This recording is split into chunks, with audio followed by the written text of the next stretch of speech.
Assalamualaikum warahmatullahi wabarakatuh. Innal hamdalillah nahmaduhu wa nasta'inuhu wa nastaghfiruh wa na'udzu billahi min syururi anfusina wa sayyiati a'malina. Man yahdihillahu fala mudhillalah wa man yudlil fala hadiyalah. Asyhadu an la ilaha illallah wahdahu la syarikalah wa anna Muhammadan abduhu wa rasuluhu la nabiyya ba'da. Allahumma salli wa sallim wa barik ala Muhammadin wa ala alihi wa ashabihi ajma'in wa man tabi'ahum bi ihsan ila yaumiddin, amma ba'd. Ya ayyuhalladzina amanu taqullaha haqqa tuqatih wa la tamutunna illa wa antum muslimun. Ma'asyiral muslimin wal muslimat rahimani wa rahimakumullah. Alhamdulillah atas segala nikmat dari Allah Subhanahu wa taala. Dengan itu kita masih diberi kesempatan, insyaallah kita masih diberi nikmat sehat, nikmat kita masih diberi umur, kita masih diberi kesempatan menimba ilmu, dan semoga meningkat pula amal ibadah kita. Dengan demikian kita meningkat iman dan takwa kita. Semoga kita terus diberikan oleh Allah petunjuknya sehingga bisa tetap istiqamah di atas iman dan takwa. Salawat serta salam semoga terlimpahkan, tercurahkan kepada Nabi kita Rasulullah Muhammad sallallahu alaihi wasallam. Semoga tercurah kepada seluruh keluarga, sahabat, dan seluruh pengikutnya hingga yaumil akhir. Baik, Bapak Ibu sekalian, kita masih melanjutkan di kitab Riyadhus Shalihin bab ke-27 tentang mengagungkan kehormatan kaum muslim dan penjelasan tentang hak-hak serta belas kasih kepada sesama muslim. Kita telah sampai hadis terakhir adalah 226. Sekarang mari kita lanjutkan ke hadis nomor 227. Hadis 227. Wa an Jabir bin Abdullah radhiyallahu anhu qala, dari Jabir bin Abdullah semoga Allah telah meridhoinya, dia berkata, qala Rasulullah sallallahu alaihi wasallam, telah bersabda Rasulullah sallallahu alaihi wasallam, man la yarhamin nas la yarhamhullah, muttafaqun alaih. Barang siapa yang tidak menyayangi manusia, maka Allah tidak akan menyayanginya. Barang siapa yang tidak memiliki belas kasih kepada sesama manusia, maka Allah tidak akan memberikan belas kasih sayangnya. Artinya, siapa yang ingin mendapatkan rahmat Allah, hendaklah kita memberikan rahmat kepada sesama manusia. Siapa yang ingin disayang Allah, hendaklah kita sayang kepada sesama manusia. Sebagaimana di hadis-hadis pertama yang dibahas, bahwasanya muslim dengan muslim itu bersaudara, seperti bangunan. Apabila satu bangunan runtuh, bisa runtuh semuanya. Apabila salah satu tubuh sakit, maka akan merasa sakit yang lainnya. Inilah di dalam hadis yang disebutkan bahwasanya siapa yang tidak memiliki belas kasih sayang, maka dia tidak akan disayang oleh Allah. Di dalam hadis yang diriwayatkan oleh Imam Muslim, Rasulullah Shallallahu Alaihi Wasallam menginginkan kasih sayang diantaranya adalah dengan ramah tamah, yakni dengan perbuatan lemah lembut. Karena tanpa lemah lembut nggak mungkin berkasih sayang. Kalau kata-katanya kasar, keras, apalagi cacian, hinaan, nggak akan ada kasih sayang. Lalu bagaimana? Dengan cara yang lembut. Maka harus dengan ramah tamah. Siapa yang tidak beramah tamah dengan sesama manusia, kata Rasulullah, maka sesungguhnya dia tidak memiliki kebaikan. Sampai Rasul mengatakan demikian. Silakan, mari saudara sekalian, ibu silakan bisa buka hadis di Sahih Muslim nomor 2222. Sahih Muslim 2222. Silakan dibaca.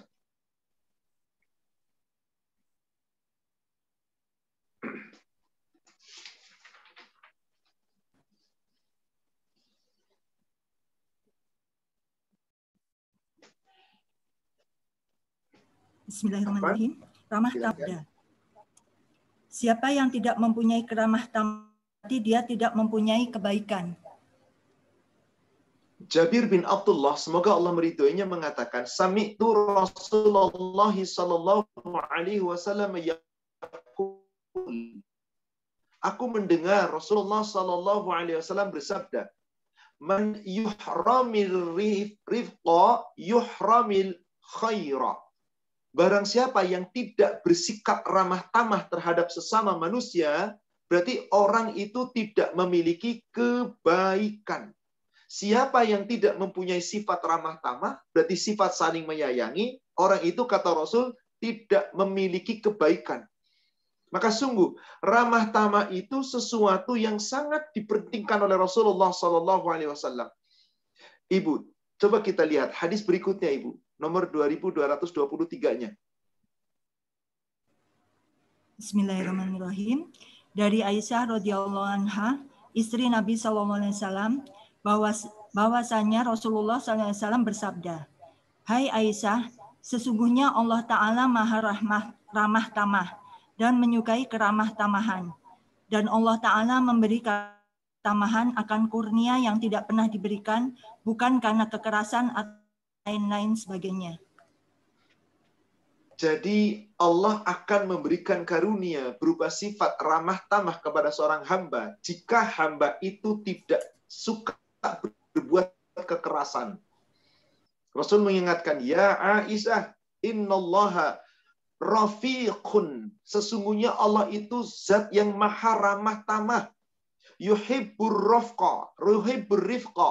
Allah itu sangat suka kepada orang yang senantiasa beramah tamah. Wa yu'ti 'ala rifqi. Dan Allah akan memberikan sifat ramah tamah itu kepada orang yang betul-betul mau menjadi orang yang beramah tamah. Bukan karena keramah tamahan. Memberi keramah tamahan sesungguhnya memberikan seseorang kepada perbuatan baik. Karena Allah itu memang beramah tamah. Sehingga orang yang mau beramah tamah, Allah akan berikan karunia-Nya. Yang karunia itu, kata Allah, ma la yu'ti 'alal unfi wa ma la yu'ti 'ala ma siwa. Sifat ramah tamah itu hanya Allah berikan kepada orang yang benar-benar mau beramah tamah dan tidak pernah diberikan bukan karena kekerasan atau karena selain daripada ramah tamah. Sifat bengis, sifat kasar, sifat keras, arogan. Orang seperti itu nggak akan diberikan oleh Allah ar-rifqa. Jadi siapa yang ingin diberikan oleh Allah sifat ramah tamah, Allah hanya akan berikan orang yang mau beramah tamah. Berarti kita harus senantiasa berlemah lembut. Kenapa? Kata Rasulullah, apabila seseorang menyelesaikan suatu urusan, tapi tidak dengan ramah tamah, dengan emosi, dengan marah, dengan arogan, dengan kata-kata yang tidak baik, semua urusan nggak akan beres, kata Rasul. Yang ada terjadi perselisihan, yang ada terjadi pertikaian. Lihat Ibu, hadis satunya lagi, ke nomor 24-nya. Bismillahirrahmanirrahim. Dari Aisyah radhiyallahu anha, istri Nabi SAW, dari Nabi SAW sabdanya, sesungguhnya ramah tamah dalam segala urusan menjadikan urusan itu indah atau sukses. Tanpa ramah tamah, niscaya setiap urusan menjadi buruk. Silakan. Ada orang beda pendapat. Ini ngotot, gak bakal selesai. Ada orang beda urusan. Ada orang beda selera. Ini mempertahankan, gak selesai. Bahkan coba kita lihat dalam hubungan berumah tangga antara suami dan istri. Kalau suami punya keinginan A, istri keinginan B, masing-masing ngotot, tidak dengan ramah tamah, nggak selesai. Anak dengan anak, orang tua dengan anak, saudara dengan saudara. Bahkan terkadang di sebuah keluarga besar, antara seseorang dengan seseorang, itu bisa jadi pertikaian hanya gara-gara ucapan. Meskipun ucapan itu tidak terdengar, kita tulis kadang-kadang melalui tulisan. Jika tidak ada ramah tamah, niscaya tidak akan beres segala urusan. Inilah dia Rasulullah. Inna rifqa la yakunu fi syai'in illa zanahu.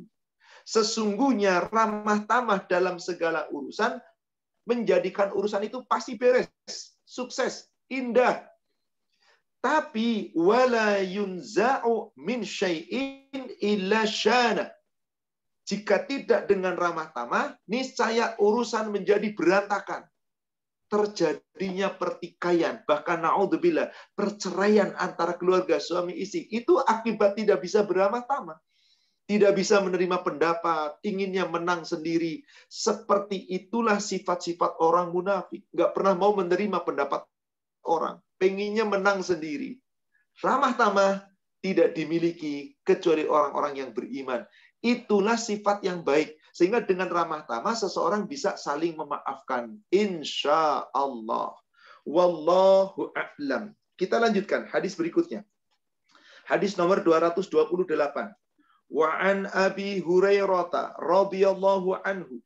Dari Abu Hurairah, semoga Allah meridhoinya, anna Rasulullah sallallahu alaihi wasallam qala, bahwasanya Rasulullah sallallahu alaihi wasallam telah bersabda, idza shalla ahadukum linnas, apabila salah seorang di antara kami salat untuk manusia, maksudnya seseorang mengimami salat orang banyak.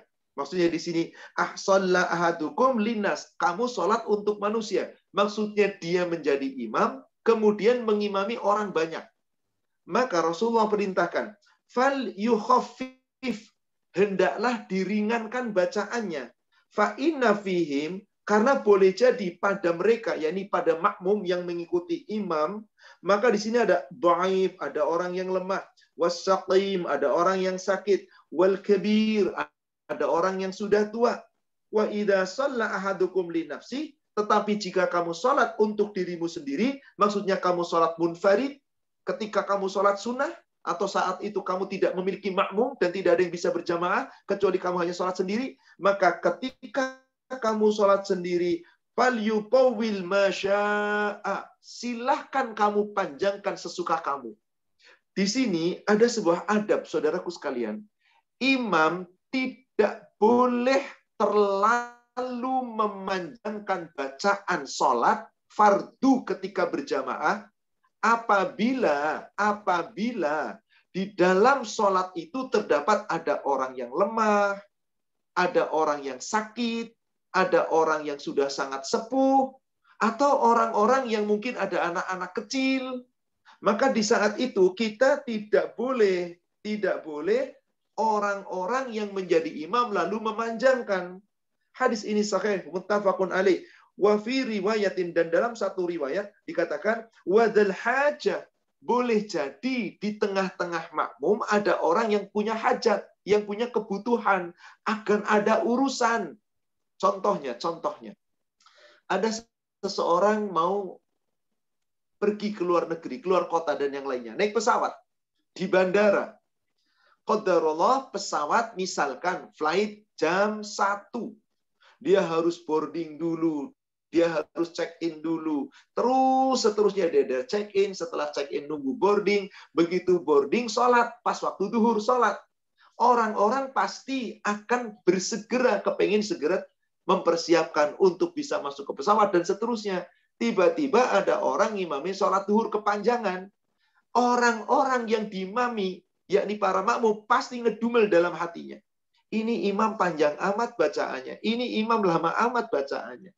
Meskipun katakanlah ada orang mau berangkat qadarullah pesawat jam 5 misalkan. Atau pesawat misalkan jam, ya sebut sajalah jam 5 setelah subuh.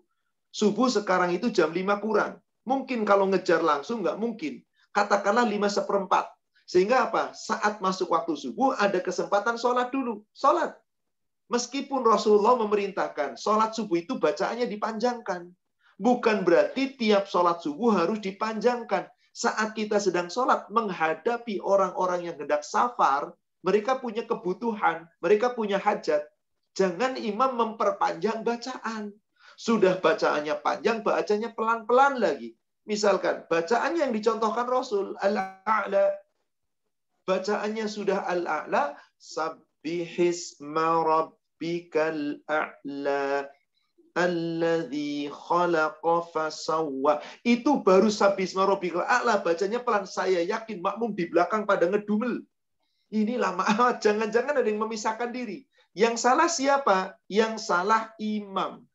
Maka Rasul katakan, apabila seseorang dari kamu mengimami orang banyak, jangan dipanjangkan, ringankan. Yang penting ada bacaan Al-Quran.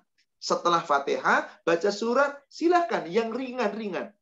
Karena boleh jadi ada orang lemah, boleh jadi ada orang sakit, boleh jadi ada orang tua, boleh jadi ada anak-anak, atau ada orang yang sedang dalam kebutuhan. Di sini Rasulullah pernah melakukan itu. Baik, dari hadis nomor 228, karena ini masih semakna, coba Ibu, Bapak perhatikan, melangkah ke hadis nomor 231. Hadis nomor 231. Wa an Abi Qatadah al-Harith bin Rib'iyyin radhiyallahu anhu qala, dari Abu Qatadah al-Harith ibnu Rabi, semoga Allah meridhoinya, dia berkata, qala Rasulullah sallallahu alaihi wasallam, telah bersabda Rasulullah sallallahu alaihi wasallam, inni la aqumu ila shalah, pada suatu ketika aku hendak berdiri mengimami sholat. Jadi Rasul saat itu mau mengimami sholat orang banyak. Kemudian di saat beliau telah berdiri sholat, menuju sholat dan ingin memanjangkan bacaan, dikatakan di sini, wa uridu an utawwila fiha. Di saat Allahu Akbar takbiratul ihram, Rasul ingin memanjangkan bacaan sholatnya. Rasul ingin, kenapa? Dilihatnya oleh Rasul semua jamaah-jamaah yang biasa sholat berjamaah, yang mampu apabila dibacakan panjang-panjang ayatnya. Kemudian apa yang terjadi? Fa'asma'u buka as-sabiyyi. Tiba-tiba aku mendengar ada seorang bayi, ada seanak bayi nangis. Ada seorang bayi yang kemudian menangis. Lalu apa yang terjadi? Fa'atajawwaza fi sholati karahiyata an asyukka ala ummi. Maka aku tidak jadi memanjangkan sholatku, bacaanku, tetapi aku pendekkan, yakni dengan dipercepat. Surat yang tadinya ingin dibaca panjang, jadi surat pendek. Kenapa Rasul melakukan itu? Karena aku khawatir nanti jadi menyusahkan ibunya.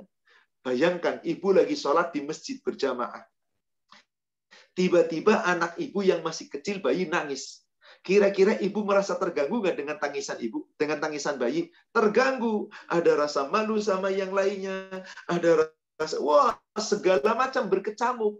Maka di situ Rasulullah melihat, mendengar ada tangisan bayi, beliau tidak jadi memanjangkan sholat.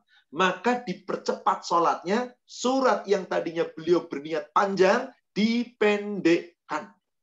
Karena kalau Rasulullah sholat subuh, biasanya beliau membaca surat yang panjang-panjang. Kecuali Jum'ah, beliau sering membaca surat Al-A'la dan Al-Ghasyiyah. Dan bagi kita itu sudah cukup panjang. Bagi orang-orang Arab pendek. Kadang-kadang beliau membaca surat Qaf. Kadang-kadang beliau membaca surat Al-Munafiqun, surat Al-Jumu'ah, dan Al-Munafiqun. Kadang-kadang beliau juga membaca surat Mufassal yang panjang-panjang. Intinya di sini, seseorang sholat sendiri terserah Anda. Seseorang sholatnya banyak, sholatnya bersama orang banyak, maka lihat keadaan. Kecuali sholat-sholat tertentu yang memang pada umumnya orang-orang ingin panjang. Contoh, di Masjidil Haram. Setiap sholat tarawih di bulan Ramadan pasti panjang. Bahkan dalam satu sholat bacaannya bisa 1 juz. Apalagi kalau yang qiyamul lailnya di tengah malam, di sepertiga malam akhir, panjang. Untuk 11 rakaat bisa hampir 2 jam. Kalau yang 23 rakaat yang ba'da isya hampir 2 jam, 1,5 jam lebih. Tapi 23 rakaat agak sedikit dipercepat bacaannya. Tetapi intinya begini. Seseorang ibadah apabila tahu bahwasanya dia sebagai imam dan orang-orang yang di belakang tidak mampu untuk mendengarkan bacaan yang panjang, pendekkan. Berarti dia punya kasih sayang kepada manusia. Dia punya empati kepada orang yang di belakangnya. Apabila ternyata orang yang di belakang sudah terbiasa, panjangkan. Di Jakarta, banyak masjid-masjid yang ketika tarawih memang betul-betul 1 juz. Dan orang-orang yang berjamaah datang ke sana berniat panjang. Orang yang biasanya 23 rakaat setengah jam selesai, nggak bakal mau di sana. Nggak ada masalah. Anda nggak mau di sana, nggak ada masalah. Anda sudah nikmat dengan yang 23 yang lebih banyak rakaat, lalu bacanya cepat-cepat, ya silakan saja. Ibadah itu masing-masing nanti tanggung jawab di hadapan Allah. Yang terpenting di sini adalah, di sini kita ikhlas di dalam beribadah. Bukan betapa banyak-banyakan rakaat, pahalanya makin besar. Tunggu dulu, dari mana dalilnya? Karena amal ibadah yang dinilai oleh Allah bukan banyaknya rakaat, bukan bacaan yang panjang dan seterusnya, tapi bagaimana yang paling baik. Paling baik itu tidak menurut kita, kembalikan kepada aturan Allah dan Rasul. Itulah yang Allah firmankan di surat 67, surat Al-Mulk ayat yang kedua. Alladzi khalaqal mauta wal hayat liyabluwakum ayyukum ahsanu amala. Dialah Allah yang telah menciptakan kematian dan Allah yang menciptakan hidup. Allah setelah kamu dihidupkan oleh Allah di dunia ini, liyabluwakum. Allah hendak menguji kamu. Ayyukum ahsana amala. Siapa di antara kamu yang paling baik amalnya? Bukan yang paling banyak bacaan suratnya. Bukan yang paling banyak jumlah rakaat dalam pada amal ibadah tarawih. Bukan. Yang paling baik itu yang sesuai dengan contoh Rasulullah Sallallahu Alaihi Wasallam. Karena yang bisa mengklaim baik atau buruk itu bukan manusia, tapi Allah. Inilah berarti marilah beribadah mengikuti kaidah, yaitu sesuai dengan aturan syar'i. Wallahu a'lam. Di sini Rasul menentukan jika seseorang menjadi imam, jangan panjang-panjang bacaannya. Cukuplah yang sedang. Ya lihat keadaan biasanya makmum seperti apa. Kalau di sana ada orang tua, ada anak-anak yang kecil, orang-orang yang lemah, atau mungkin dalam keadaan sakit, maka jangan diperpanjang, tapi perpendeklah. Yang penting tata caranya, rukunnya, dan tumak ninahnya terjaga. Itu yang paling utama. Lihat Rasul tadi. Berniat setelah takbiratul ihram, beliau punya niat akan dipanjangkan bacaan suratnya. Qadarullah baru takbiratul ihram, baca Al-Fatihah, terdengar bayi nangis. Rasul segera percepat bacaannya, diperpendek bacaannya. Maka siapa yang menjadi imam tidak boleh egois, arogan, terserah saya. Mau baca seperti apa enggak boleh. Pernah suatu ketika Rasulullah marah kepada Mu'az bin Jabal. Coba dibuka ibu hadis di kitab Bulughul Maram. Jika ibu mau membuka yang di PDF, maka hadisnya nomor 434. Kalau ibu mau dilihat di kitab yang biasa ibu pakai, di kitab Bulughul Maram yang biasa kita pakai, maka hadisnya 376. Silakan ibu baca.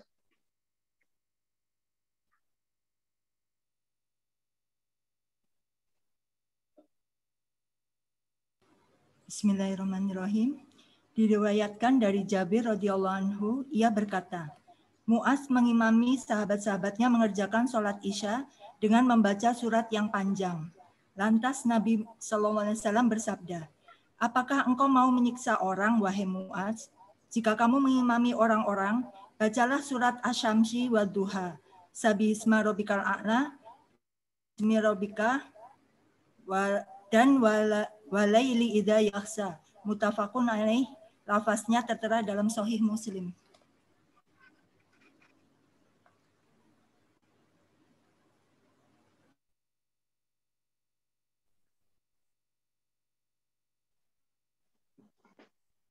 Baik, Tayyib, sepertinya Ibu ada gangguan sinyal, suaranya agak putus-putus. Baik, saya jelaskan di sini. Hadis ini diriwayatkan oleh muttafaqun alaih.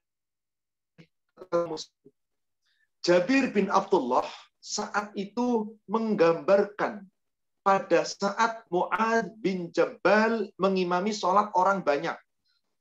Kata Jabir, "Shalla Mu'adz bi ashabihi al-Aisha." Pada suatu waktu, Mu'adz bin Jabal mengimami sholat untuk para sahabatnya, yakni sholat Aisyah. Fatawwala alaihim. Ternyata Mu'adz bin Jabal membaca surat yang panjang di waktu sholat Isya. Faqala Nabi sallallahu alaihi wasallam. Maka dilaporkanlah perbuatan Mu'adz ini kepada Nabi sallallahu alaihi wasallam. Maka Nabi sallallahu alaihi wasallam memanggil Mu'adz. Dipanggil Mu'adz, ditegur oleh Rasul. Aturidu an takuna ya Mu'adz fattana. Wahai Mu'adz, apakah kamu mau jadi tukang fitnah? Apakah kamu mau menyiksa orang-orang? Idza amamtan nas faqra bi. Apabila kamu mengimami orang banyak di saat sholat Isya, maka bacalah dengan, yakni Asy-syamsi wa duhaha. Surat Asy-syams surat 91. Silakan. Au wasabihisma rabbikal a'la. Surat ke-87 surat Al-A'la. Au aku iqra bismi rabbik surat 96 surat Al-Alaq. Silakan. Wa wal-laili idza yaghsha surat Al-Lail surat 92. Silakan. Apa artinya? Ini mufassal, tidak terlalu pendek, tidak terlalu panjang, sedang. Tapi bagi kita, sholat Isya, Sabbihisma rabbikal a'la, barangkali ada yang panjang amat, Ustaz. Panjang amat itu imam baca Al-A'la. Al-A'la kan cuma untuk subuh. Rasulullah katakan, silakan mufassal yang sedang. Ya, antara surat-surat yang jumlah ayatnya antara 15, 20, sampai 30 ayat. Maka silakan dibaca. Artinya tidak terlalu panjang, tidak terlalu pendek, jangan yang pendek-pendek sekali. Yang sedang-sedang. Kenapa? Di waktu sholat Isya ada orang-orang yang sudah mengantuk mau tidur, ada orang-orang yang mungkin belum makan malam, ada orang yang baru pulang masih capek. Maka dalam hal ini imam wajib mengetahui kondisi makmum. Kecuali saat imam tahu makmum itu adalah setelah selesai kajian maghrib, orang-orang yang memang sudah terbiasa sholat panjang, silahkan Anda panjangkan. Selama kita tahu bahwa makmum itu memang biasa mengikuti sholat yang panjang.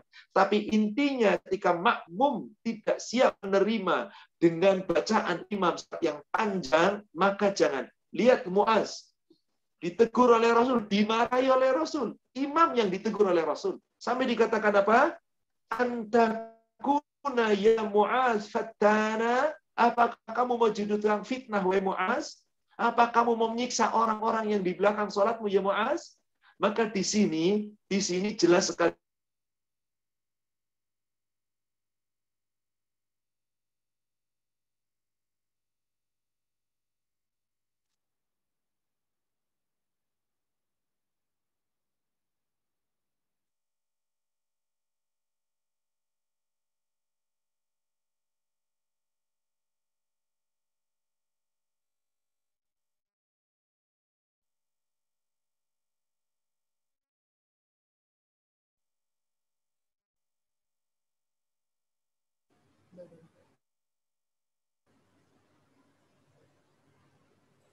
Ke mute.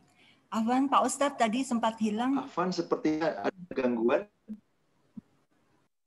Ya, sepertinya ada gangguan ya, Bu. Sudah masuk sekarang?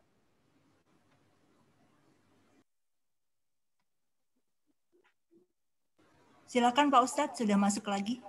Tadi Pak Ustadz sempat hilang.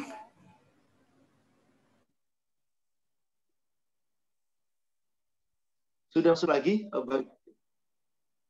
Baik, Monggo, baik. silakan, Ini Pak Ustadz. sedih saya kok nggak muncul. Baik, saya lanjutkan tadi. Intinya begini, Bapak Ibu jemaah sekalian, ketika seseorang mengimami orang banyak, jangan terlalu panjang. Rasul sudah katakan tadi, bacaan-bacaan mufassal yang sedang. Kalau maghrib, silahkan lebih pendek lagi mufassalnya. Kalau zuhur dan asar, bahkan silahkan lebih pendek lagi mufassalnya. Yang penting tumakninahnya terjaga.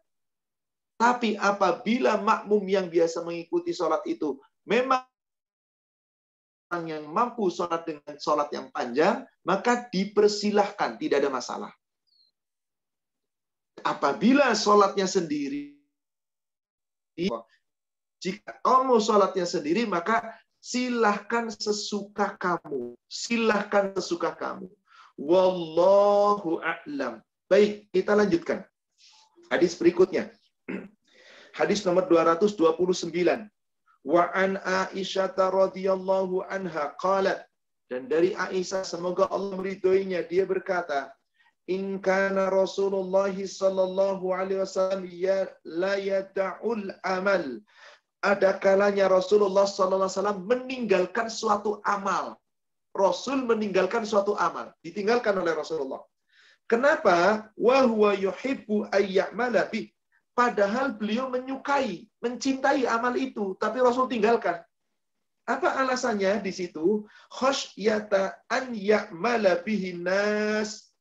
Karena khawatir, karena takut nanti akan diamalkan terus-menerus oleh umatnya. Fayufrodo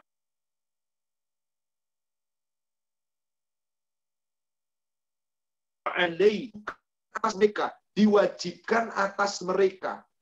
Kalau sudah wajib, maka akan menjadi berat. Jadi Rasul terkadang meninggalkan suatu amal ibadah, padahal Rasul suka menjalankan itu. Kenapa alasannya? Karena khawatir perbuatan ini akan terus-menerus dikerjakan oleh para sahabat, sehingga nanti akan menjadi wajib. Apa contoh di antara amal Rasul yang Rasul sesungguhnya menyukai, tetapi Rasulullah SAW tidak mau menjalankan terus-menerus? Contoh, sholat taraweh berjamaah di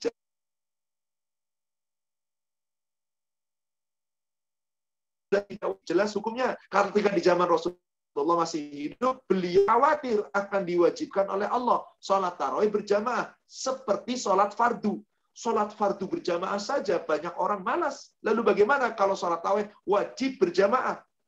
Meskipun ada yang terbalik. Orang-orang sholat tarawih berjamaah mampu sepanjang 1 bulan ke masjid,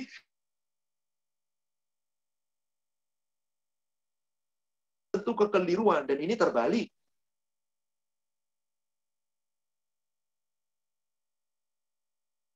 Jadi, tetapi Rasul tidak mengerjakan terus-menerus.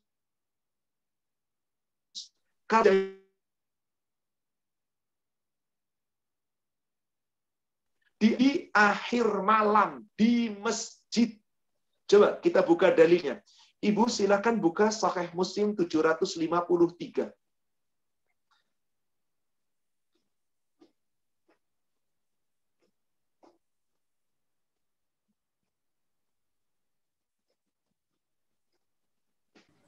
Bismillahirrahmanirrahim. Dari Zaid bin Sabit radhiyallahu anhu katanya, Rasulullah SAW memasang tenda dari tikar pada sebuah tempat di masjid, sehingga merupakan sebuah kamar tempat beliau sholat malam. Melihat hal itu, beberapa orang sahabat mendatangi tempat itu dan mereka sholat pula mengikuti Nabi SAW. Sholat. Pada suatu malam mereka datang pula, tetapi Rasulullah SAW terlambat, sehingga beliau tidak keluar sama sekali menemui mereka. Oleh karena itu mereka mengeraskan suara dan melontar pintu dengan kerikil untuk memberitahu Nabi SAW, karena kalau beliau lupa. Karena itu Rasulullah SAW keluar menemui mereka sambil berkata dengan marahnya, "Janganlah senantiasa kamu berbuat demikian, karena aku mengira bahwa sholat malam itu akan diwajibkan kepadamu. Sebab itu sholatlah di rumahmu masing-masing, karena sebaik-baik sholat ialah di rumah masing-masing kecuali sholat wajib." Inilah dia peristiwa yang terjadi di zaman Rasul di bulan Ramadan. Di tengah malam, beliau ketika itu keluar untuk sholat di masjid. Di saat beliau sedang i'tikaf di masjid. Karena di awal dari pertama kali Rasulullah perintahkan untuk i'tikaf, beliau i'tikaf dari awal Ramadan. Maka sejak awal Ramadan, beliau i'tikaf.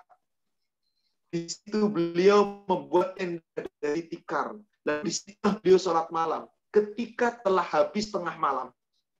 Melihat Rasul sholat, para sahabat mengikuti sholat. Hari pertama, hari kedua kabar mengabari, ya Rasulullah sholat malam di masjid, di bulan Ramadan. Sahabat berkumpul tambah banyak. Hari ketiga tambah banyak. Hari keempat membludak. Masjid penuh sesak.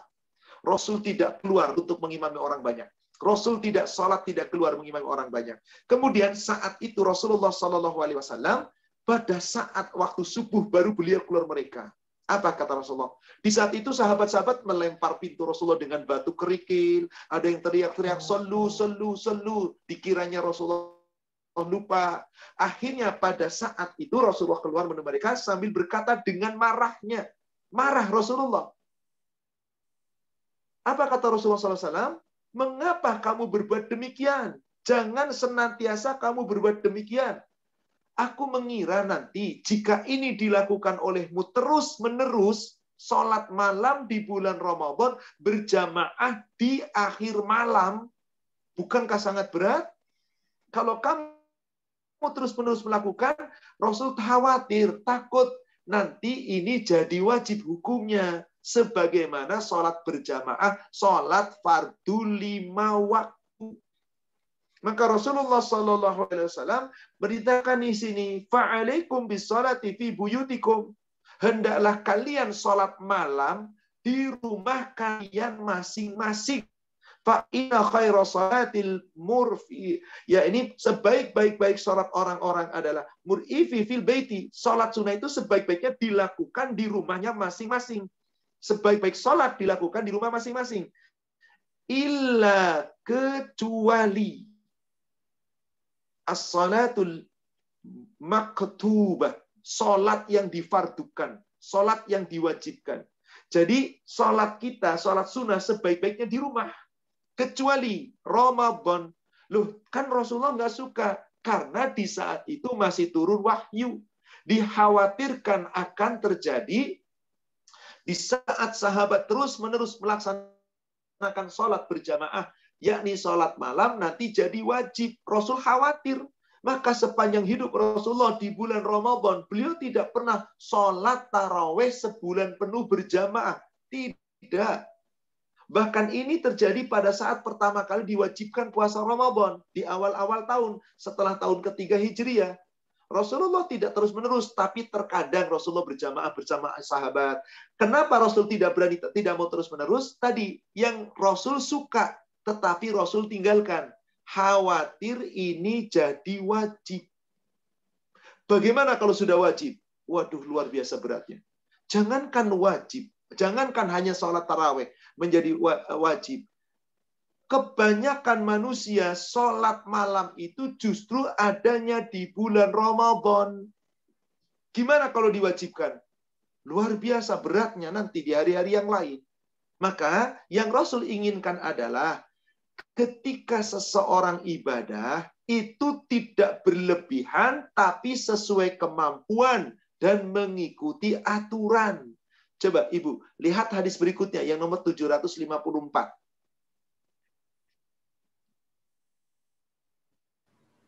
Bismillahirrahmanirrahim. Disukai amal ibadat yang tetap. Dari Aisyah radhiyallahu anha katanya, Rasulullah SAW mempunyai sehelai tikar yang dibentangkannya malam hari, sehingga merupakan tabir sebuah kamar tempat beliau sholat. Lalu orang banyak sholat pula mengikuti beliau. Pada suatu malam mereka berkumpul pula. Maka bersabda Rasulullah SAW kepada, hai orang banyak, kerjakanlah amal ibadat itu sekedar kemampuanmu, agar kamu dapat melakukannya secara tetap. Sesungguhnya Allah tidak pernah bosan memberi pahala, sehingga akhirnya kamulah yang bosan mengerjakan ibadahmu. Dan sesungguhnya amal ibadat yang disukai Allah, ialah yang dikerjakan secara tetap, wirid atau rutin, walaupun sedikit. Dan keluarga Muhammad SAW, bila mereka beramal, mereka lakukan secara tetap.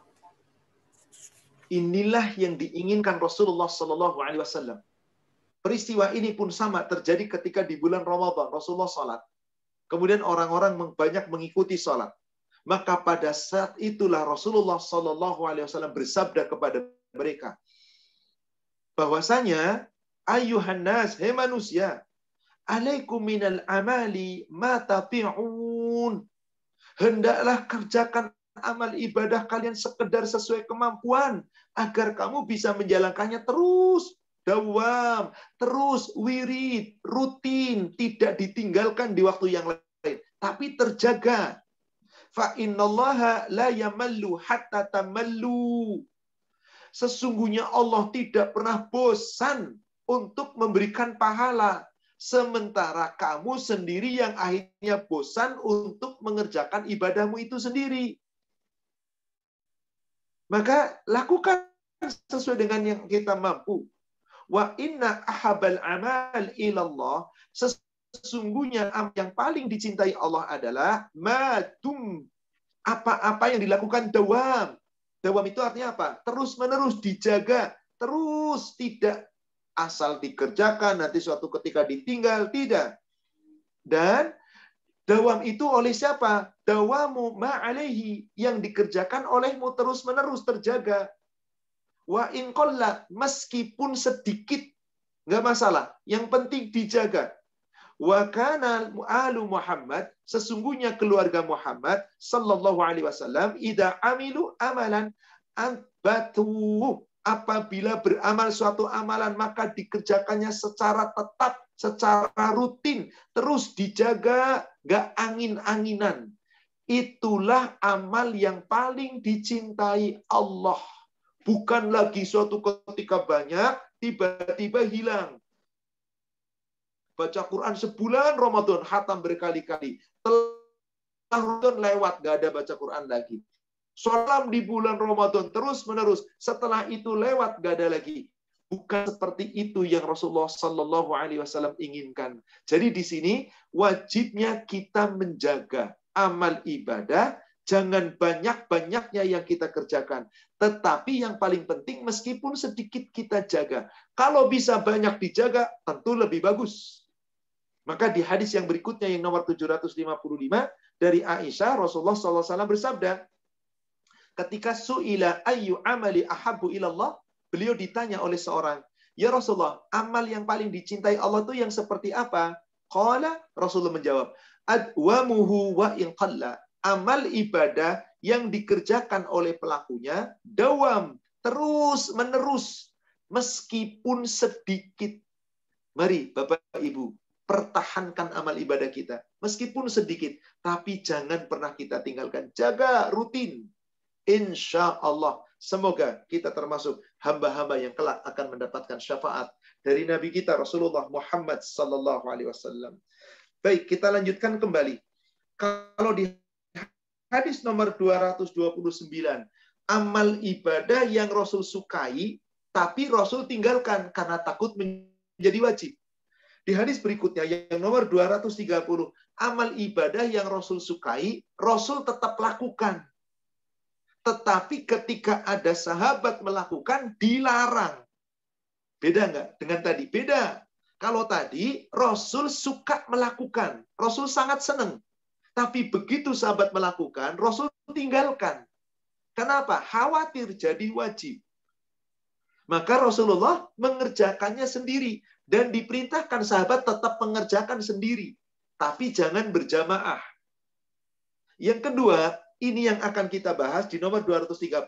Rasul menyukai satu ibadah. Rasul melakukannya. Ketika melihat para sahabat melakukan, maka Rasulullah melarang. Dilarang. Tetapi Rasul sendiri tetap melakukan. Apa diantaranya? Saum wisol. Mengkodok sholat sunnah yang tertinggal di waktu yang lain. Rasul lakukan. Di saat sahabat yang ingin melakukan, kita baca dulu hadis nomor 230. Mari kita sama-sama simak.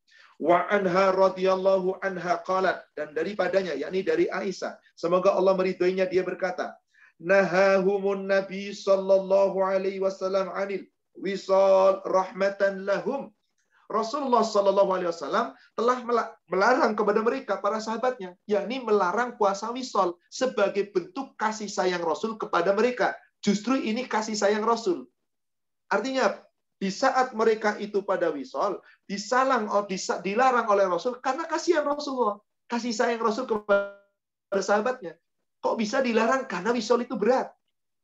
Apa itu wisol? Wisol asal kata daripada wasol, nyambung. Maksudnya puasa wisol adalah orang puasa. Katakanlah, tadi pagi saya sahur, hari ini saya puasa. Nanti waktu malam buka, saya nggak buka. Besok pagi sebelum subuh saya makan sahur, saya nggak sahur. Tapi besok puasa lagi. Nanti malam nggak buka lagi. Besok nggak sahur lagi. Terus puasa nyambung, nggak makan, nggak minum, sepanjang dia puasa. 2 hari, ya berarti nggak makan, nggak minum sama sekali 2 hari. 3 hari, nggak makan, nggak minum sama sekali 3 hari. Inilah yang dimaksud puasa wisol. Di waktu bulan Ramadan, yakni di akhir Ramadan, ketika Rasul i'tikaf, para sahabat melihat biasanya Rasul keluar dari i'tikaf setelah beliau malam-malam, yakni malam-malam setelah selesai sholat malam, sendiri di tendanya, beliau pulang ke rumahnya. Kadang-kadang dikirimkan makanan kepada Rasulullah. Beliau pulang ke rumah, beliau makan. Menjelang waktu subuh, beliau masuk lagi. Apa yang terjadi suatu ketika sehari, 2 hari, 3 hari menjelang habisnya Ramadan, menjelang masuknya bulan Syawal, Rasul wisol, nggak keluar dari tempat iktikafnya.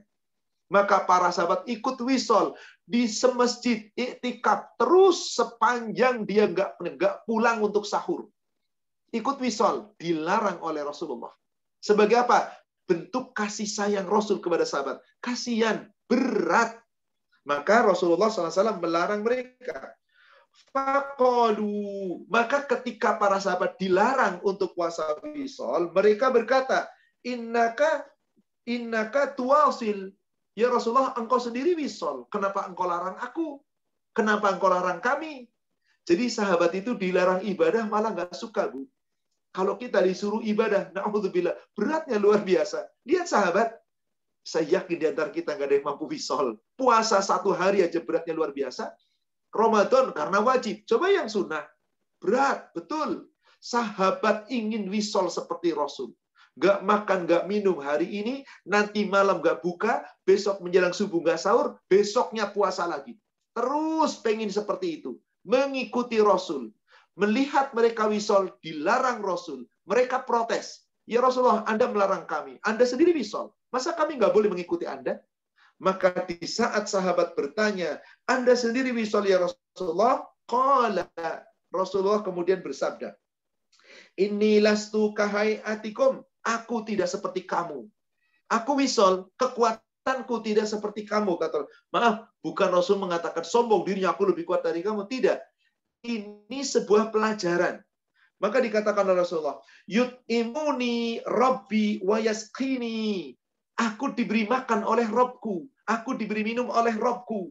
Yakni di sini, dikatakan di sini, ini abitu. Aku bermalam. Abid, mabit, maksudnya aku bermalam-malam, di waktu malam. Begitu waktu buka, dikasih makan oleh Allah. Begitu waktu sahur, dikasih makan oleh Allah. Di sini dikatakan, yut'imuni wa rabbi wa yasiqini. Aku diberi makan di waktu malam oleh Rabbku, dan aku juga diberi minum. Para ulama berbeda pendapat di sini. Apakah yang dimaksud Rasulullah dikirimi makanan hidangan oleh Allah langsung? Seperti Nabi Isa ketika berdoa, meminta kepada Allah diberi hidangan? Para ulama telah sepakat, bukan itu yang dimaksud. Yang dimaksud oleh Rasul, aku di waktu malam diberi makan dan minum oleh Allah, bukan Rasul makan dan minum untuk buka dan sahur. Tetapi Rasul tanpa makan, tanpa minum, diberi kekuatan. Diberi kekuatan. Kenapa? Karena Rasul dan keluarganya sering melakukan puasa. Bahkan sering nggak makan nikmat. Sepanjang hidup beliau, hampir beliau tidak makan nikmat terus-menerus. Sampai kalau kita membaca sebuah hadis, coba Ibu buka. Sahih Muslim nomor 2501.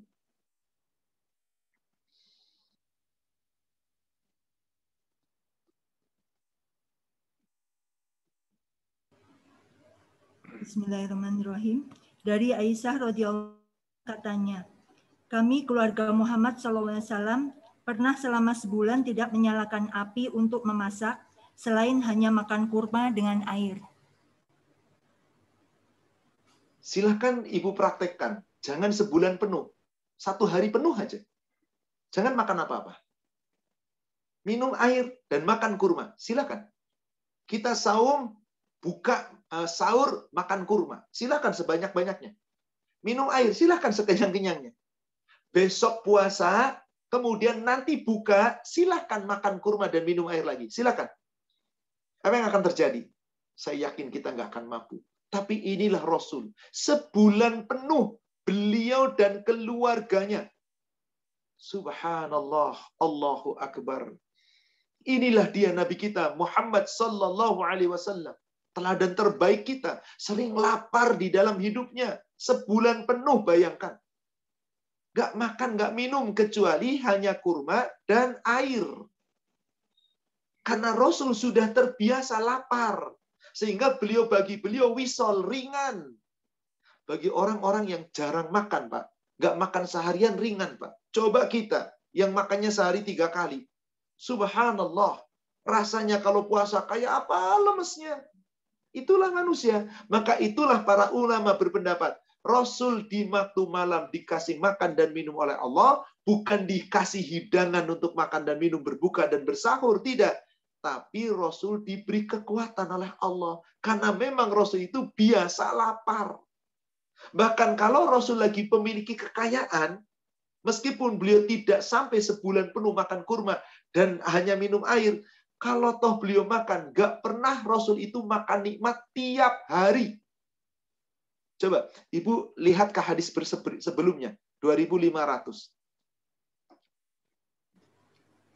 Bismillahirrahmanirrahim. Dari Aisyah radhiyallahu anha katanya, keluarga Muhammad SAW tidak pernah kenyang dari roti gandum selama 2 hari berturut-turut sampai Rasulullah SAW meninggal.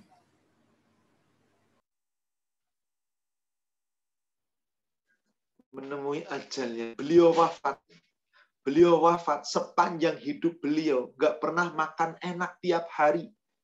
Jika hari ini makan roti gandum beserta kurma daging, besoknya enggak. Besoknya hanya kurma dan air. Seperti itu tiap hari Rasulullah. Teladan terbaik di muka bumi.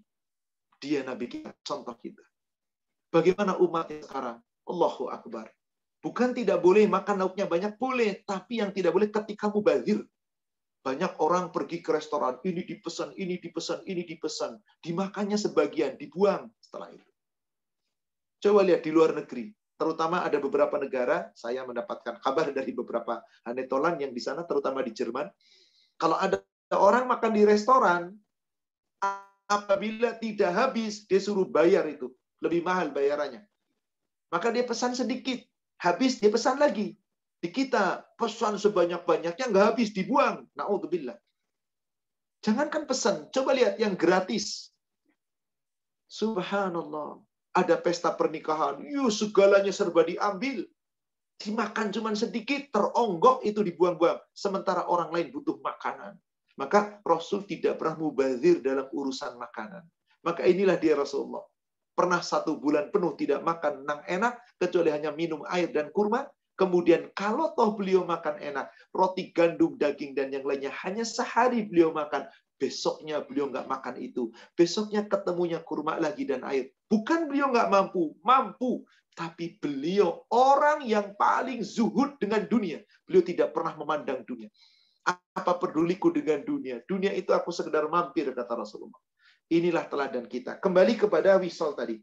Ibu bapak jamaah sekalian, ketika Rasul telah melarang sahabat, sahabat tadi bertanya, ya Rasulullah, Anda sendiri wisol. Rasul marah tadi, aku tidak seperti kamu. Aku itu di malam hari dikasih oleh Allah makan dan minum. Maksudnya aku diberi kekuatan. Tapi sahabat tetap ngeyel. Ada sahabat yang akhirnya wisol terus. Maka Rasulullah SAW marah. Coba ibu buka di kitab Bulughul Maram, hadis nomor 618 yang di PDF 684. Silakan dibaca. 618 yang di PDF 684.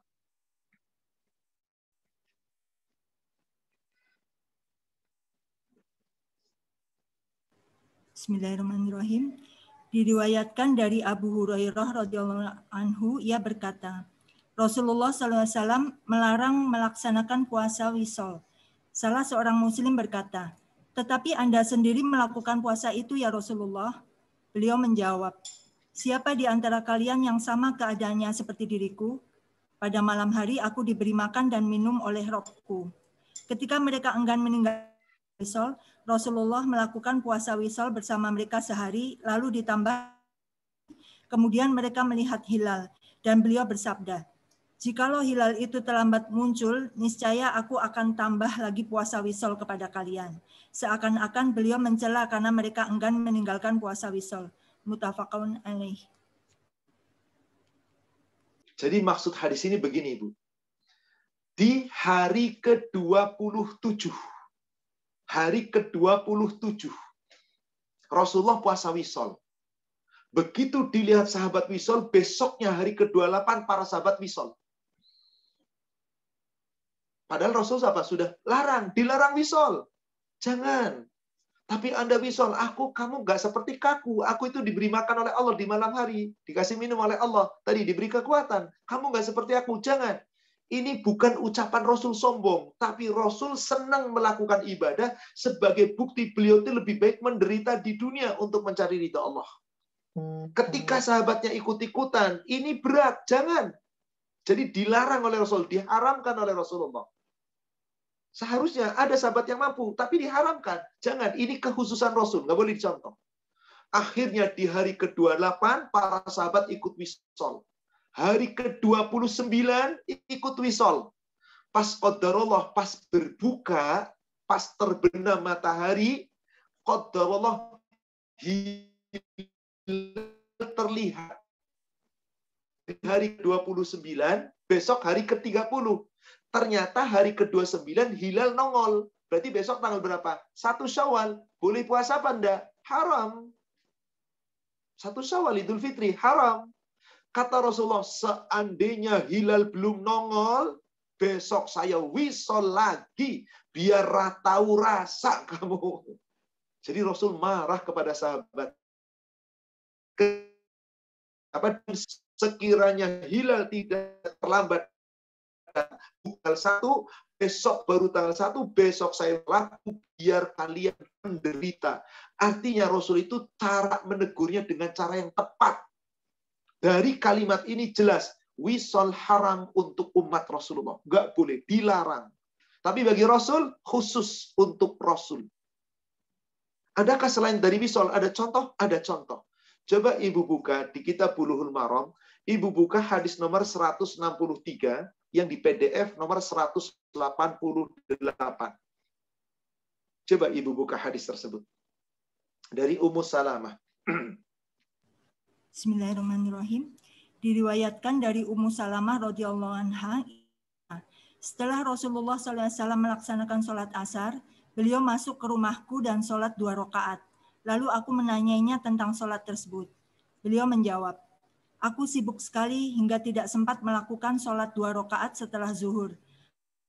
Aku kerjakan sekarang ini. Aku bertanya, apakah jika kita tinggal sunnah tersebut, kita harus mengkodoknya? Beliau menjawab, tidak. Hadis riwayat Ahmad. Ini ibadah yang disukai Rasul yang nggak pernah Rasul tinggalkan. Qobliyah duhur nggak pernah Rasul tinggalkan. Ba'diyah duhur nggak pernah Rasul tinggalkan. Ba'diyah maghrib, ba'diyah isya, qobliyah subuh. Ini adalah pernah lalu dijaga. Pada suatu ketika beliau SAW sholat duhur. Ternyata setelah selesai sholat duhur, beliau berzikir, berdoa, tidak sempat untuk sholat ba'diyah, ada urusan penting. Ada orang bertanya tentang agama, ada orang menanyakan sesuatu, yang kemudian beliau SAW masuk, kemudian apa? Rasulullah menjalankan. Di mana saat itu? Saat itu Rasulullah SAW sibuk dengan urusan dakwah. Sampai tiba masuk waktu asar. Maka setelah selesai sholat asar, Rasul pulang. Giliran di rumahnya Ummu Salamah. Ternyata Rasul sholat 2 rakaat di sana. Padahal Rasul melarang sholat sunnah setelah waktu asar. Maka apa yang terjadi? Ummu Salamah bertanya, ya Rasulullah, Anda sholat apa? Aku sholat qobliyah ba'diyah duhur. Tadi aku terlalai dari ba'diyah duhur karena kesibukan urusan. Maka aku tunaikan sekarang seakan-akan beliau mengkodok. Kan waktu sudah berlalu, pada asar, jadi dikodok. Maka Ummu Salamah mengatakan, Rasulullah, kalau aku seperti Anda ketinggalan, boleh nggak aku mengkodok? Kata Rasul, tidak. Jadi bagaimana memahami hadis ini? Ini hadis kekhususan. Sahabat ingin ikut, dilarang. Maka di sini ketika Ummu Salamah menanyakan, ketika itu ya Rasulullah, fas'ataltuhu faqala, aku bertanya kepadanya, kenapa cuma itu an raq'ataini ba'da zuhri, aku terlambat, aku tertinggal dari 2 rakaat setelah sholat duhur. Fasallaituhuma al'an, saya balas sekarang, saya gantikan sekarang.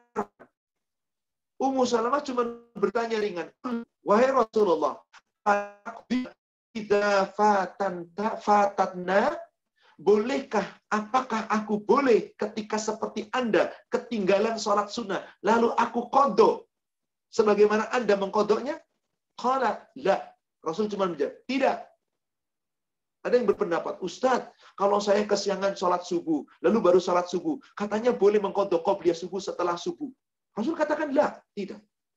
Secara umum hadis ini mengatakan, siapa yang ketinggalan sholat sunnah itu nggak ada qadhanya. Bagaimana kalau Rasul? Katanya kalau Rasul nggak sholat malam karena sakit, karena pulang perjalanan, beliau mengganti dengan sholat duha. Bukan mengqadha, mengganti, beda. Rasul tidak sholat duha terus-menerus. Tapi apa beliau ketinggalan dari sholat malam, beliau mengganti dengan duha. Diganti dengan 12 rakaat waktu duha.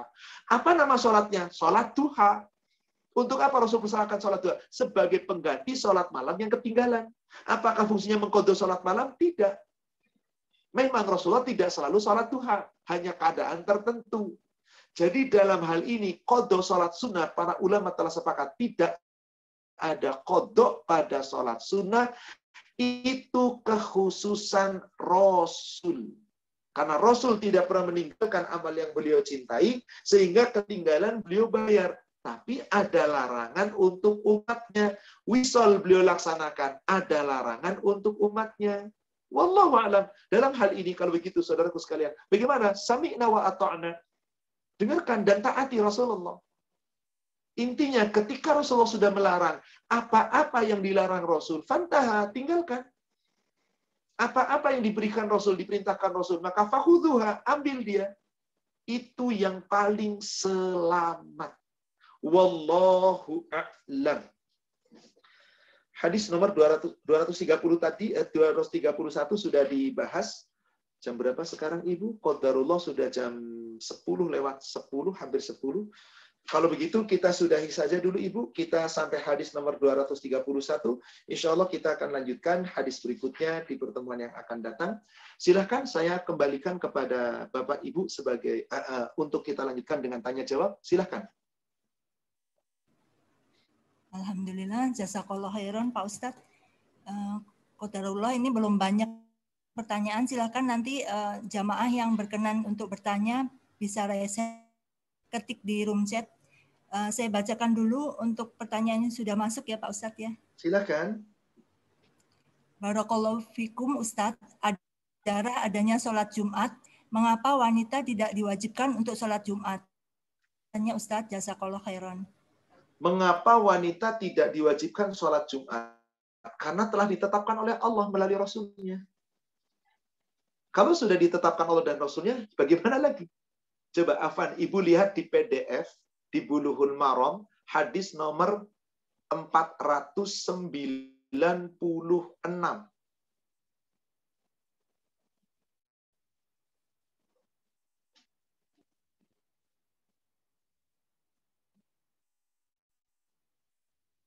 Hadis nomor 496. Silakan Ibu baca. Bismillahirrahmanirrahim. Dari Thariq radhiyallahu anhu bahwasanya Rasulullah SAW bersabda, salat Jumat itu wajib bagi setiap muslim dengan berjamaah kecuali 4 orang, budak, wanita, anak kecil dan orang sakit. Hadis riwayat Abu Daud, dia berkata, Thariq tidak mendengar langsung dari Nabi SAW. Al-Hakim juga meriwayatkan melalui jalan Thariq tersebut dari Abu Musa. Baik, Jum'ah itu wajib. Kalau kita menuju kepada surat Al-Jumu'ah, surat 62 ayat yang ke-9, panggilannya, Ya ayyuhalladzina amanu, hai orang-orang yang beriman, idza nudiya lis-salati min yaumil jumu'ah fas'au ila dzikrillah wa dzarul bai'. Jika telah masuk hari Jumat, maka segeralah kamu salat, segera zikir Allah, datangi salat Jumat itu. Tinggalkan semua urusan jual beli. Itu lebih baik bagimu jika kamu tahu. Ayat ini sifatnya umum. Jadi siapa yang wajib Jumat? Seperti sholat fardu, semua wajib. Baik wanita, baik budak, tentu kecuali anak-anak. Nah, di dalam khusus sholat Jumat, melalui hadis Thariq bin Syihab, Rasulullah SAW bersabda, Al-Jumu'atu haqqun wa wajibun ala kulli muslim fi jama'ah. Salat Jumat itu hak dan wajib atas setiap muslim, semua laki-laki dan perempuan, tetapi harus berjamaah. Ila, nah dikecualikan di situ. Arba'ah, kecuali 4. Kecuali 4. Siapa itu? Mamluk, budak atau hamba sahaya. Wamra'atun, wanita. Wasabiyun, anak-anak. Wamaribun, atau orang laki-laki yang sedang sakit. Maka 4 ini tidak diwajibkan. Kalau tidak diwajibkan, apa hukumnya? Ya mubah saja. Mau sholat boleh nggak? Boleh, silahkan. Tapi Anda nggak wajib. Boleh wanita sholat Jumat? Boleh. Wajib nggak? Tidak. Tapi bagaimana kalau sholat sah sholatnya? Anda berarti sudah sholat Jumat. Nggak perlu sholat duhur lagi. Coba ketika ibu di Tanah Suci Mekah, di Masjidil Haram, di Masjid Nabawi. Bukankah wanita juga ikut Jumat? Demikian pula di zaman Rasul ada wanita ikut Jumat. Tapi tidak diwajibkan. Jadi penanya bertanya, Ustadz, kenapa wanita tidak diwajibkan sholat Jumat? Karena kata Rasul. Kalau Rasul sudah bersabda, sami'na wa ata'na, wallahu a'lam. Demikian Ibu, silahkan berikutnya.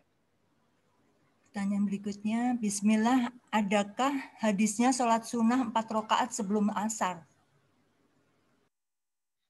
Silahkan buka di PDF hadis nomor 384.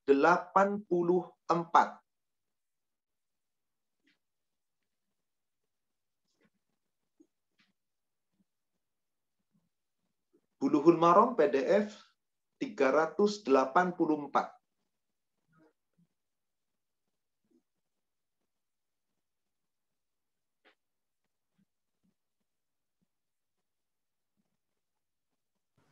Bismillahirrahmanirrahim.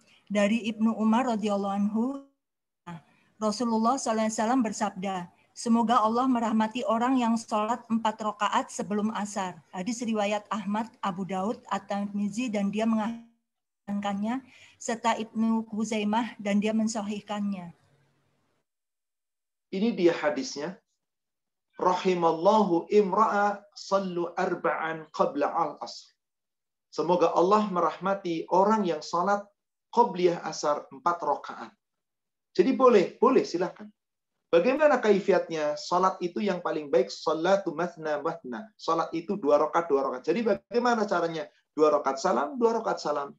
Silahkan lakukan. Tapi telah sepakat para ulama, ini mustahab, disukai oleh Rasul. Tapi Rasul sendiri tidak terus-menerus menjalankan. Tidak. Maksud yang mu'aqqad. Yang mu'aqqad itu adalah sebelum duhur 2, sesudah duhur 2, setelah maghrib, setelah isya, dan sebelum subuh. Atau boleh ditambahkan sebelum duhur 4, setelah duhur 2, atau sebelum duhur 4, setelah duhur 4. Maka selain itu bukan mu'aqqad. Yang nggak boleh kita tinggalkan adalah mu'aqqad. Jadi di sini ada orang sahabat melaksanakan sholat 4 rakaat sebelum asar. Didoakan oleh Rasul. Tapi Rasul sendiri tidak perintahkan kepada kita. Yang mau melaksanakan boleh? Boleh, karena didoakan oleh Rasul. Tapi mana yang diperintahkan dengan tegas? Coba Ibu mundur, masih di PDF. Ke hadis nomor 376-nya Ibu. 776, 375, 77 Ibu. 377.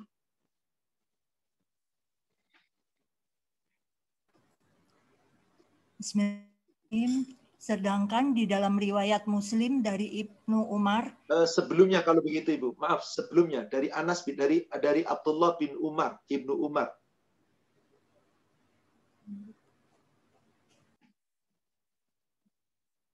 Nomor 376 kalau begitu. Dari Ibnu Umar radhiyallahu anhu, dia berkata, sholat sunat rawatib yang dilakukan Nabi SAW sebanyak, yaitu 2 rakaat sebelum zuhur, 2 rakaat setelahnya, 2 rakaat setelah maghrib yang dikerjakan di rumahnya, 2 rakaat setelah isya yang juga dikerjakan di rumah, dan 2 rakaat sebelum subuh. Muttafaqun alaih. Inilah yang nggak boleh kita tinggalkan. Rakaataini qabla zuhri wa rakaataini ba'daha wa rakaataini ba'dal maghrib wa rakaataini ba'dal isya wa rakaataini qabla salati subhi. 2 rakaat sebelum duhur, 2 rakaat setelah duhur, 2 rakaat setelah maghrib, 2 rakaat setelah Isya, 2 rakaat sebelum salat subuh. Maka ini jangan pernah ditinggalkan. Wallahu a'lam. Jazakallah. Silakan berikutnya Ibu. Berikutnya, Pak Ustadz, maaf mau tanya di luar topik, apakah tradisi yasinan sunnah Rasul? Misal ke kuburan baca surat Yasin, kunjungan ke tempat yang meninggal juga baca Yasin. Apakah ini dibolehkan? Sesungguhnya tidak pernah ada contoh satupun dari Rasul acara seperti itu. Hanya memang sekarang banyak yang mengatakan yang penting niatnya baik. Itu adalah bid'ah hasanah. Silahkan saja. Tapi Rasul dengan tegas mengatakan, segala sesuatu amal ibadah yang tidak pernah dicontohkan Rasul, maka itu bid'ah. Meskipun orang mengatakan yasinan itu baik, baca yasin di kuburan itu baik, nengok orang yang mau meninggal yasinan baik, ketika datang orang yang sudah meninggal yasinan baik, silahkan. Silahkan Anda klaim baik, tapi yang nilai baik atau tidak nanti Allah. Hanya Rasul tidak pernah mencontohkan. Kalau ada yang bertanya, Ustadz, ada nggak larangannya? Ya nggak ada larangannya. Loh, kalau nggak ada larangannya, kenapa dilarang? Urusan ibadah bukan mana larangannya, mana perintahnya. Kalau urusan duniawi, urusan muamalah, urusan-urusan itu, mana larangannya? Baru jangan. Makanan, dilarang, tinggalkan. Selama nggak dilarang, silakan makan. Pakaian, silakan berpakaian. Dilarang, tinggalkan. Selama nggak dilarang, terserah Anda. Beda urusan ibadah. Ibadah itu bukan dilarang atau tidak. Mana larangannya. Tapi mana perintahnya. Selama diperintah, kerjakan. Nggak diperintah, nggak usah kerjakan. Tinggalkan. Anda nggak disuruh sholat subuh, nggak usah sholat subuh. Anda nggak disuruh sholat 5 waktu, nggak usah sholat 5 waktu. Anda nggak disuruh sholat malam, sholat qobliyah, ba'diyah, nggak disuruh sholat duha, nggak usah sholat duha, nggak usah sholat malam. Tapi ada perintahnya. Anda nggak pernah disuruh oleh Rasul yasinan, tahlilan, tinggalkan.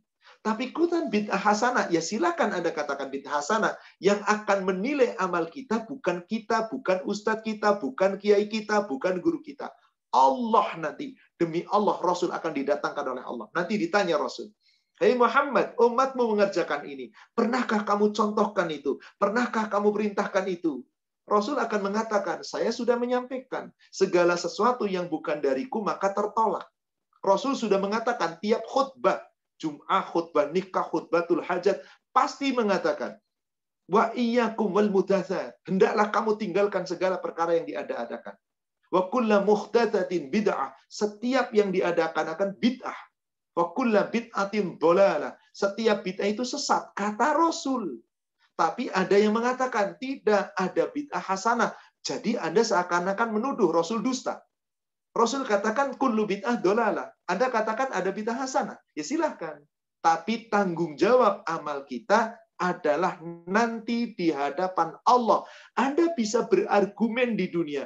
Anda bisa beralasan di dunia. Tapi silakan argumen itu Anda pertahankan di hadapan Allah. Coba Ibu buka. Hadis Sahih Muslim nomor 1700 dan 1701. Sahih Muslim 1700 dan 1701.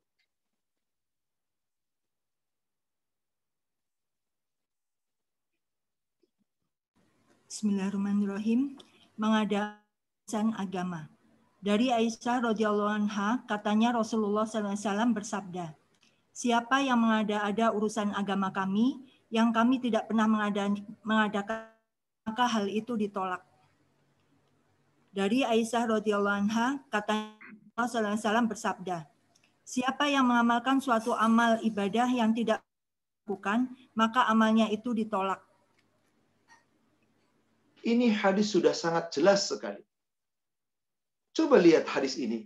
Ini Rasulullah yang bersabda, man ahdatsa fi amrina hadza ma laisa minhu fahuwa raddun. Siapa yang mengada-ada urusan agama kami yang kami tidak pernah mengadakannya, maka hal itu ditolak. Rasul nggak pernah mengadakan tahlil dalam Islam. Rasul nggak pernah mengadakan yasinan di kuburan dalam Islam. Nggak pernah ada. Silakan demi Allah. Cari hadisnya nggak ketemu. Cuman sebagian orang, sebagian ulama mengatakan itu baik. Niatnya baik. Masa orang mati dibiarin daripada macam-macam. Mendingan kita yasinan dan tahlilan mendoakan. Silakan. Tapi kata Rasul, setiap yang diada-adakan yang tidak kami contohkan tertolak. Di hadis berikutnya, lafaz Aisyah dari ini hadisnya Muslim, dikatakan, man amila amalan.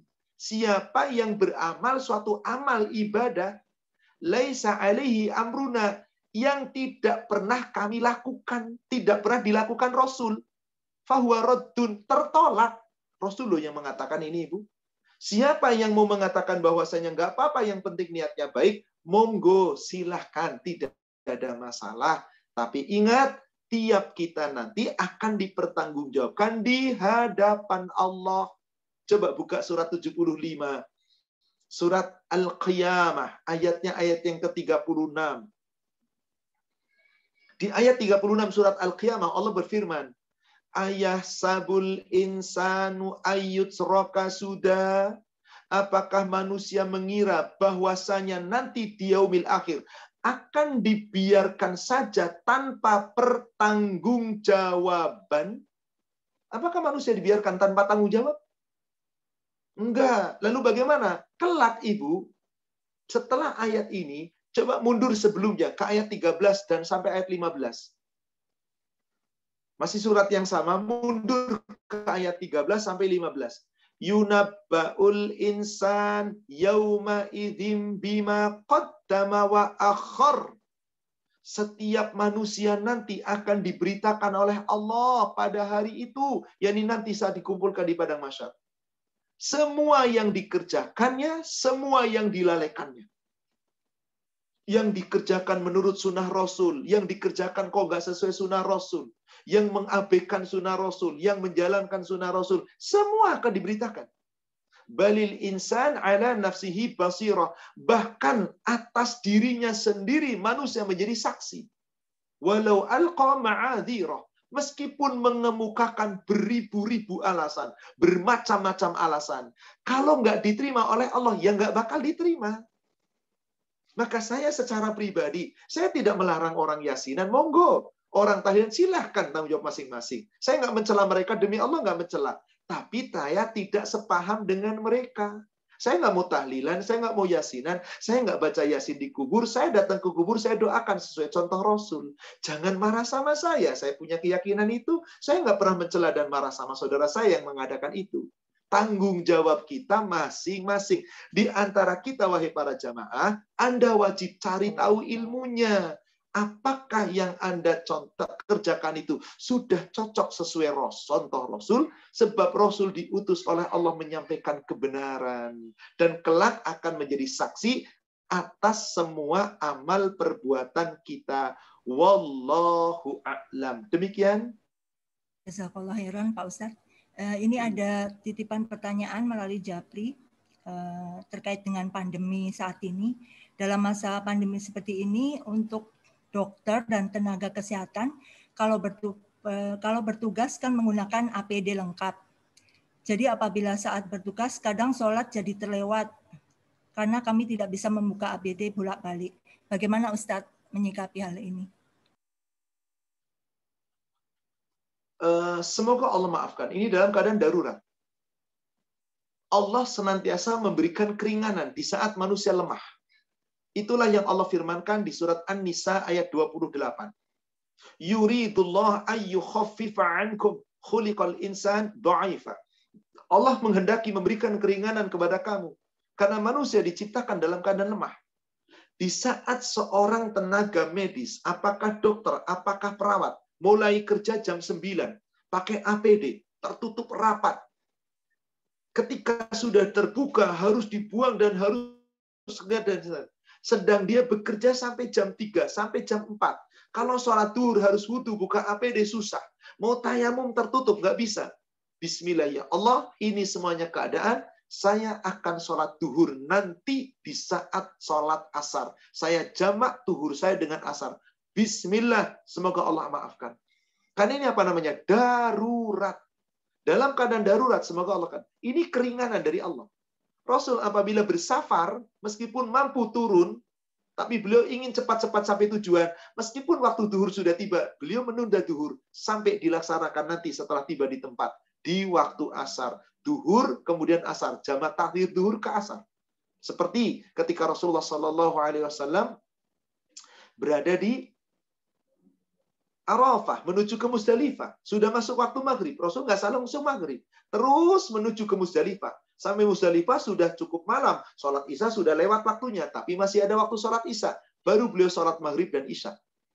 Dan beberapa Rasul, bukan hanya dalam haji saja. Ketika beliau safar. Jadi intinya, yang seperti ini semoga menjadi rukhsah, keringanan dari Allah Subhanahu wa Ta'ala. Bukan karena keinginan kita meninggalkan sholat, tapi keadaan saya terpenjara oleh situasi. Semoga Allah maafkan. Bukan karena inginan, tapi karena terpaksa. Wallahu a'lam. Demikian. Syukran Pak Ustadz. Pertanyaan berikutnya. Ustadz, kalau tidak sholat tahajud, bolehkah kita ganti dengan sholat duha 12 rakaat? Berlaku untuk kita juga atau hanya? Boleh berlaku untuk kita, asal kita punya alasan syar'i. Kenapa Anda tinggalkan tahajud? Kita punya alasan syar'i enggak? Kalau kita punya alasan syar'i, silakan.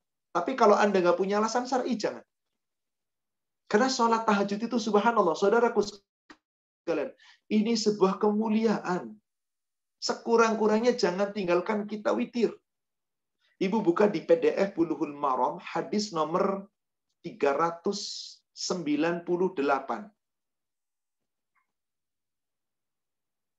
398.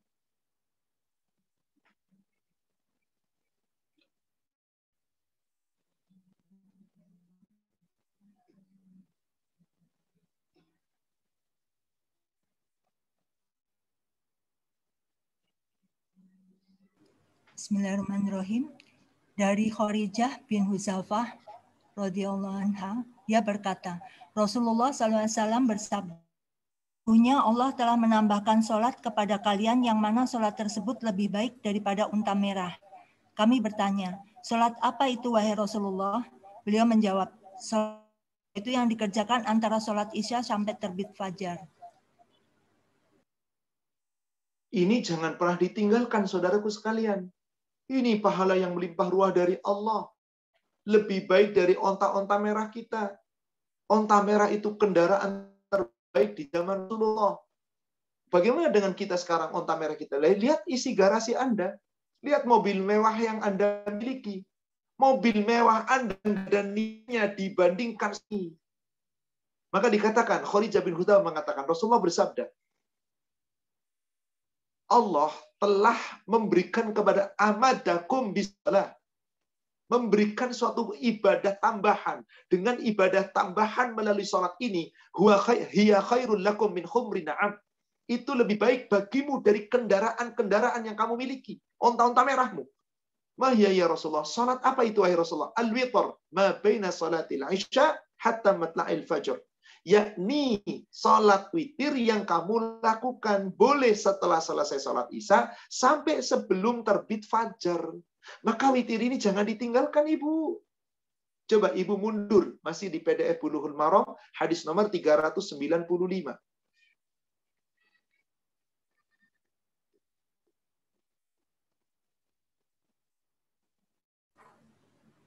Bismillahirrahmanirrahim. Dari Abu Ayyub radhiyallahu anhu, bahwasanya Rasulullah SAW bersabda, witir itu adalah sesuatu yang hak bagi setiap muslim. Barang siapa yang suka sholat witir, maka lakukanlah. Barang siapa yang suka sholat witir 3 rakaat, maka lakukanlah. Dan barang siapa yang suka sholat witir dengan 1 rakaat, maka lakukanlah. Di riwayat 4 imam selain At-Tirmizi dan disahihkan oleh Ibnu Hibban. An-Nasai menguatkan kemauqufannya. Ibu, bapak sekalian, apakah kita nggak mampu sekedar 1 rakaat witir? Hak loh, itu haknya Allah. Al-witru haqqu ala kulli muslim. Witir itu suatu hak, haknya Allah atas setiap muslim. Man ahabba ayutira bi khamsin falyaf'al. Yang mau witir 5 rakaat, lakukan 5. Wa man ahabba ayutira bi thalathin falyaf'al. Yang mau melakukannya 3 rakaat, lakukan. Wa man ahabba ayyutira bi wahidatin falyaf'al. Yang mau 1 rakaat, lakukan. Nah, sekurang-kurangnya sholat malam itu witir ini, Ibu. Maka kalau melihat hadis sebelumnya, yakni 394, itu dikatakan afdhalus shalah ba'dal fardhah shalatul lail. Seutama-utama sholat setelah sholat fardu adalah sholat malam. Jadi kalau ibu bapak ketinggalan sholat malam karena sakit, atau tertinggal sholat malam karena satu dalam perjalanan, atau memang ketiduran yang total, ketiduran nggak sadar sama sekali, maka boleh nanti diganti dengan sholat duha.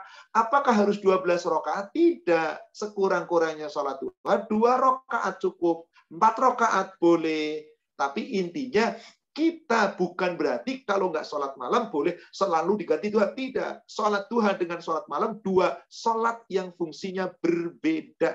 Maka jangan pernah tinggalkan sholat malam. Saudaraku sekalian, siapa yang ingin masuk surga, sejahtera, aman, dan sejahtera, jangan pernah tinggalkan sholat malam.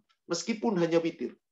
Ibu coba lihat di PDF Bulughul Maram, hadis nomor 1577.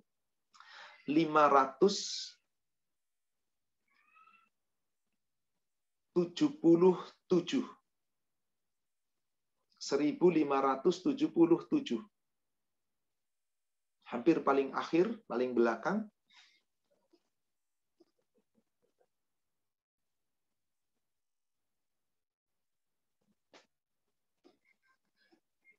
Silakan dibaca dari sahabat Abdullah bin Salam.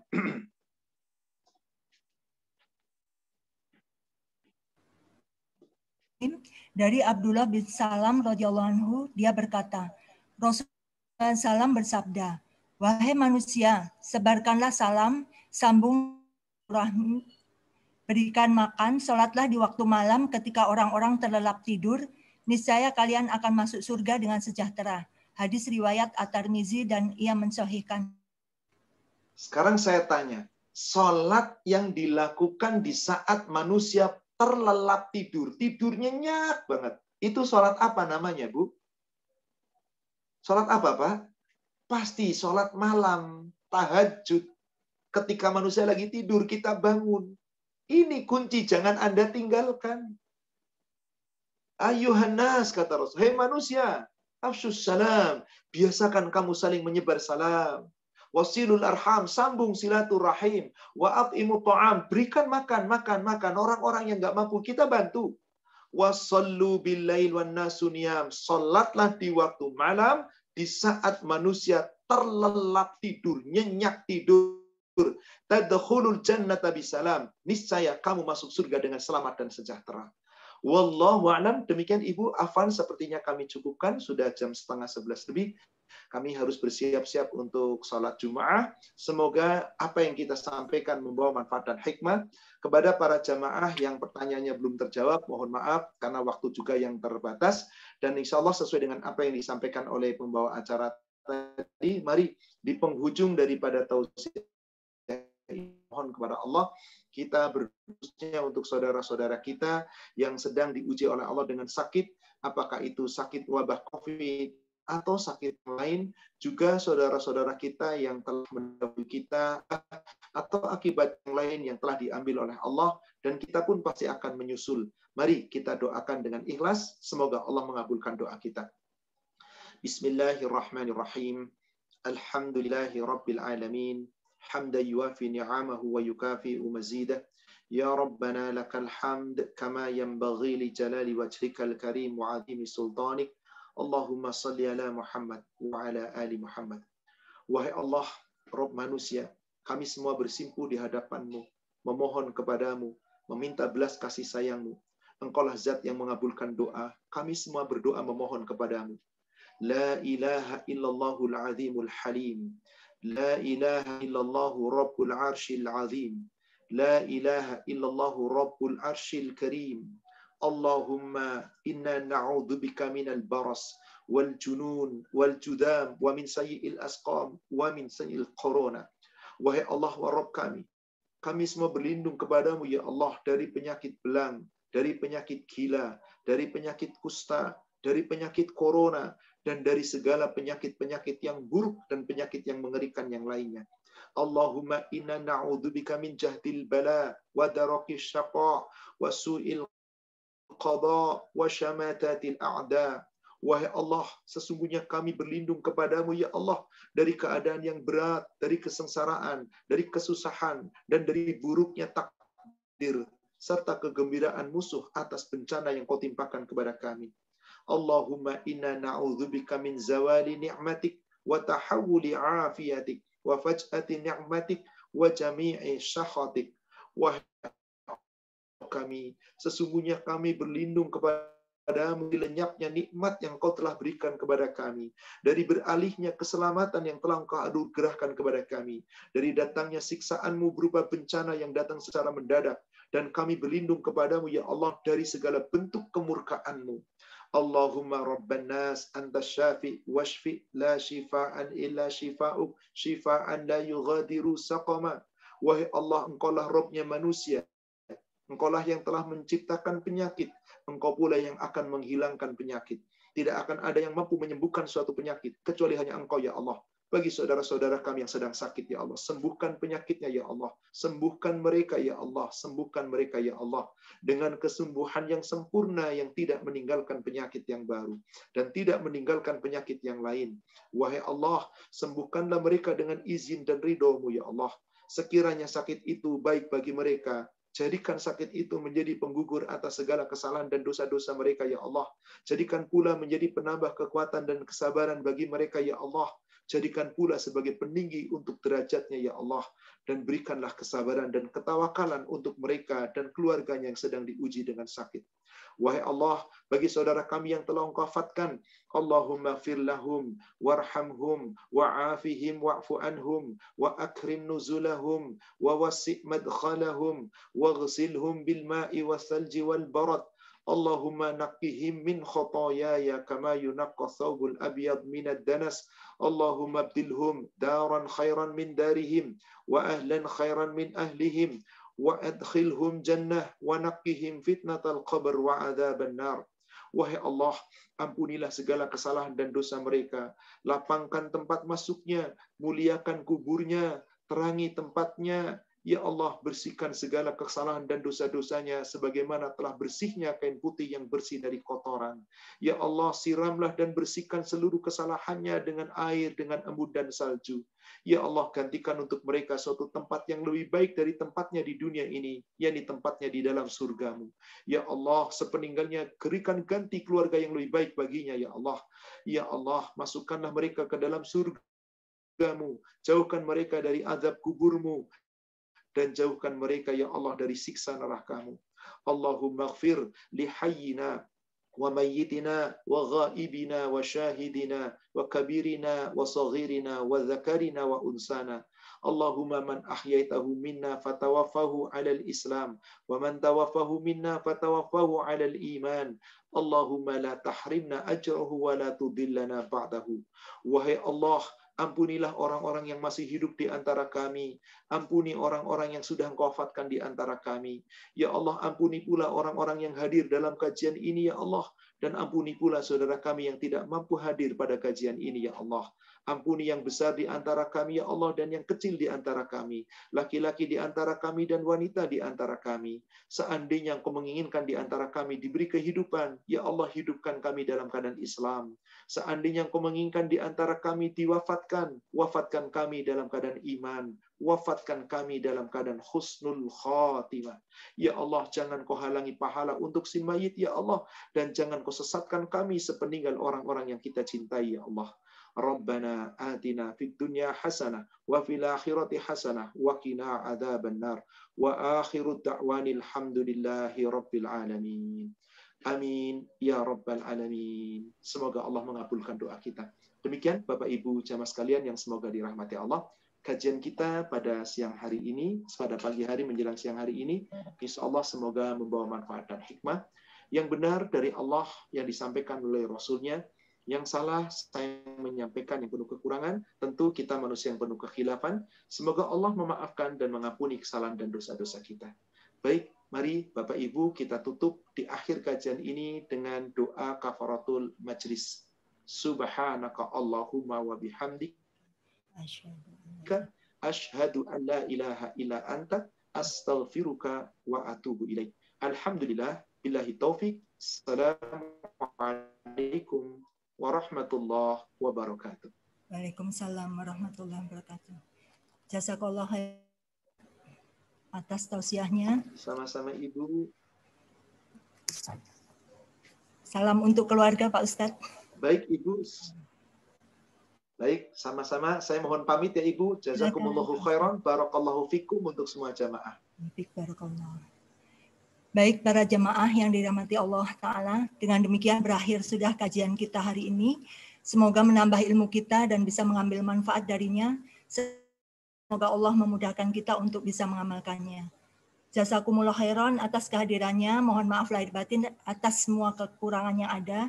Mohon maaf juga untuk yang pertanyaannya belum sempat dibacakan.